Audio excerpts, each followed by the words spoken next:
बिस्मिल्लाहिर्रहमानिर्रहीम, अस्सलाम वालेकुम। आपको कहा था कि जब ज़िंदगी में याद रखिएगा, इंडिया में स्पेशली जब आपको ये पता चले कि जंग कब होने वाली है, तो आप इंडिया की स्टॉक मार्केट पर नज़र रखें, उनकी जो रुपीज़ की वैल्यू है उस पर नज़र रखें। जब आपको ये लगे कि स्टॉक मार्केट अचानक से क्रैश हो रही है और अचानक से वहाँ पर जो करेंसी की वैल्यू है वो गिरना शुरू हो गई है, तो बस आप ये समझ लें कि एक बड़ी जंग सर पर खड़ी हुई है और बिलियनर्स जितने भी बिलियनर्स हैं वो अपने स्टॉक्स बेच रहे हैं।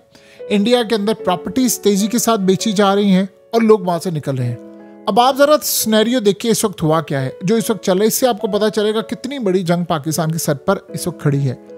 इंडिया के अंदर जब डोनाल्ड ट्रंप ने ये टैरिफ लगाया तो उस वक्त इंडिया की करेंसी ऑल टाइम लो के करीब आ गई थी। उनके जो RBI reserve bank of India है, उन्होंने इंटरवीन किया, डॉलर्स फेंके मार्केट के अंदर, सेल किए और करेंसी को स्टेबल रखा। अब Indian rupees towards all time low 89.10 की तरफ जा रही है, जो इंडिया की तारीख का सबसे यानी तबाहकुन फेज अब एंटर होने वाला है। हुआ क्या है कि रिजर्व बैंक ऑफ इंडिया ने फिर अचानक से इंटरवीन किया मार्केट के अंदर, डॉलर्स फेंके और इंडियन करेंसी को स्टेबल रखा। स्टॉक मार्केट में जो मेजर स्टॉक्स हैं वो क्रैश कर रहे हैं। उसकी रीज़न क्या है? उसकी रीज़न सबसे बड़ी ये है कि इंडियंस इस वक्त जो बिलियनर्स हैं, जो अमीर लोग हैं, रिच हैं, वो कर क्या रहे हैं कि वो अपनी प्रॉपर्टीज, अपने स्टॉक्स और अपनी जो करेंसीज है उनको कन्वर्ट कर रहे हैं इंडियन रुपीस और डॉलर में। डॉलर की डिमांड में इजाफा हो रहा है और वो अपना पैसा तेजी के साथ बाहर मुंतकिल कर रहे हैं, तेजी के साथ अपना पैसा बाहर मुंतकिल कर रहे हैं।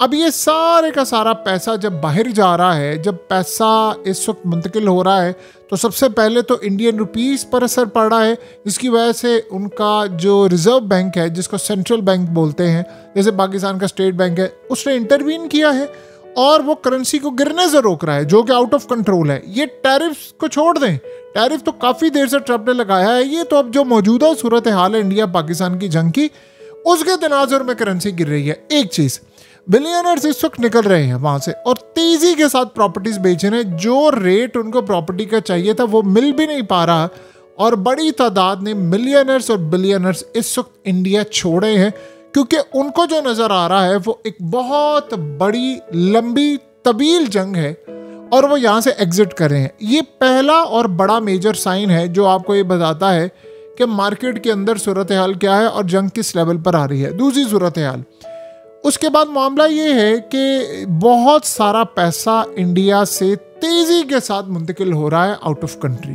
देखिए, आम रूटीन में भी पैसा जाता है, लेकिन तेज़ी के साथ इस वक्त पैसा मुंतकिल हो रहा है जिसका आप और हम तस्वुर भी नहीं कर सकते। बिलियंस ऑफ डॉलर्स इस वक्त मुंतकिल हो रहे हैं इंडिया से बाहर।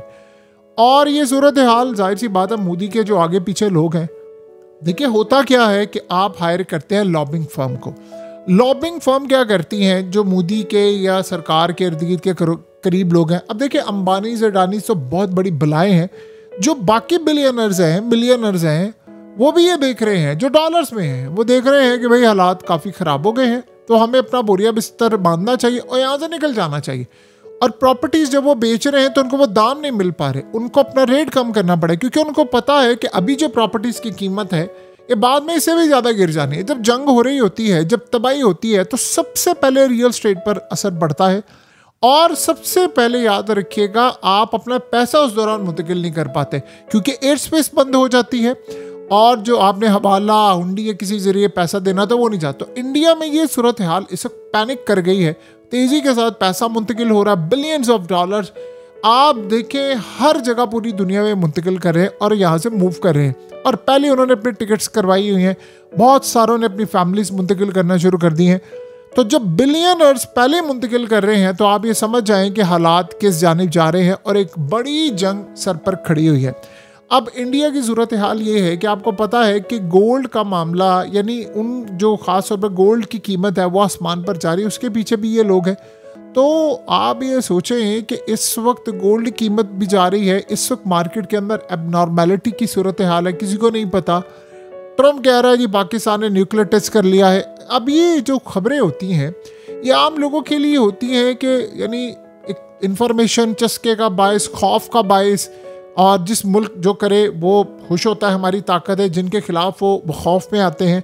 लेकिन जो बिलियनर्स होते हैं वो उसको डिफरेंट पॉइंट ऑफ व्यू से देखते हैं, वो उसको लॉन्ग टर्म में देखते हैं कि अच्छा ये जंग होने वाली है, अच्छा ये सूरत हाल होने वाली है। एग्जैक्टली अगर आप देखें तो ईरान के अंदर जब ये हवा बन रही थी कि लड़ाई होगी, जंग होगी, तो इजराइलियों ने बड़ी तादाद में अपना पैसा मुंतकिल कर दिया साइप्रस में, वहाँ प्रॉपर्टीज ली और इसराइल के अंदर बड़ी तादाद में प्रॉपर्टीज बिकी और रेट उनका कम मिला। वहाँ पर छोटे बड़े बिजनेस जो थे वो क्लोज होना शुरू हो गए और वो सारे साइप्रस चले गए, जो कि घंटा सवा घंटा इसराइल से मुसाफत पर है। और बड़ी तादाद में वहाँ पर उन्हें प्रॉपर्टीज ली कि वहाँ की गवर्नमेंट को और उनके नुमाइंदों को ये कहना पड़ा था कि इसराइल जिस मुल्क में जाता है अगर प्रॉपर्टीज लें तो समझ लें वहाँ पर खतरात है।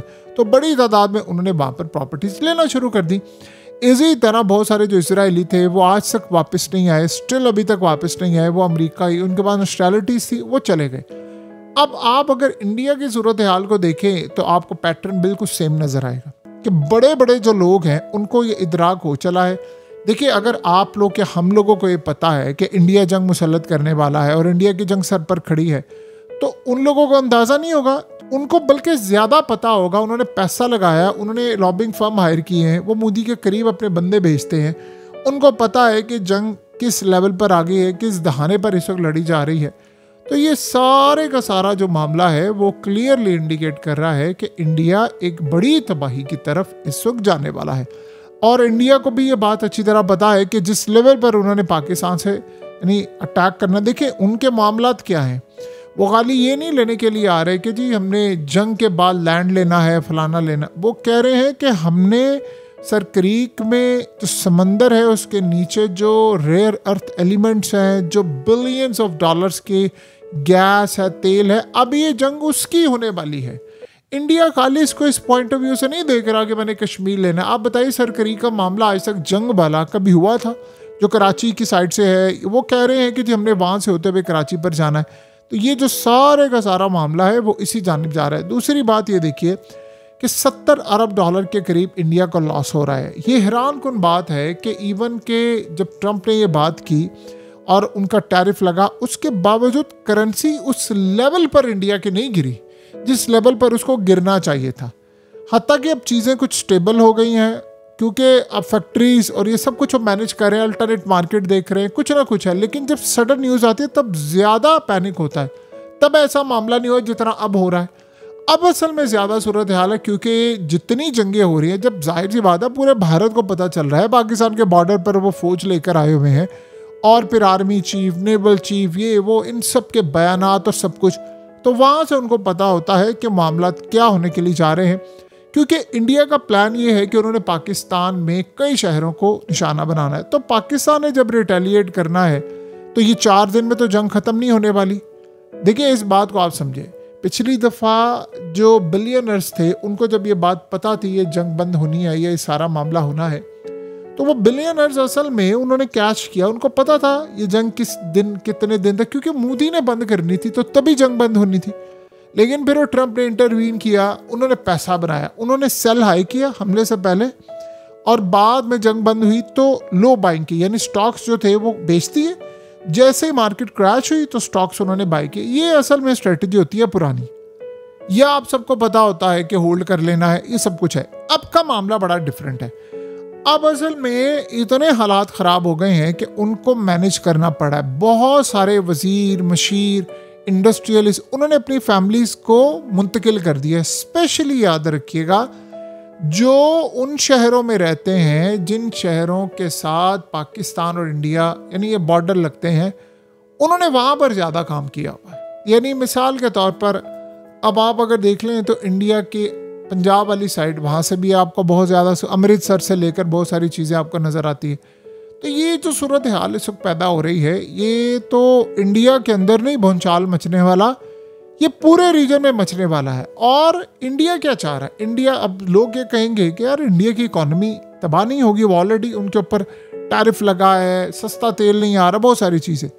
इंडिया के माइंड में है रशियन प्लान। वो ये समझते हैं कि रशिया ने 20% इलाका जिस तरह यूक्रेन का ले लिया, मिनरल्स आ गए उनके हाथ में, तो जितना जंग में नुकसान हुआ उससे 10 गुना ज़्यादा उन्होंने कमा लिया। तो अब अगर यही सूरत हाल होती है इंडिया के साथ और इंडिया को नुकसान होता है, जंग में सब कुछ होता है, तो इंडिया उन इलाकों को कैप्चर करे जहाँ पर मादनिया आता है, सब कुछ है पाकिस्तान के, और वहाँ से बोले, ये उनके ख्वाब हैं। अब ये ख्वाब वो पता नहीं किस बेस के ऊपर देख रहे हो, इतना कॉन्फिडेंट होकर देख रहे हैं कि जी हम तो बस आ रहे हैं ये इलाके लेने, हम तो ये कर रहे हैं, जैसे पाकिस्तान प्लेट में रखकर उनको देने को तैयार है। यानी ऐसे को मजाक है कि हम उनको प्लेट में रखकर देने को तैयार है। तो ये जो सूरत हाल इस वक्त है, एक बात होता है कि ये लड़ाई हो रही है और मार्केट क्रैश होने वाली है।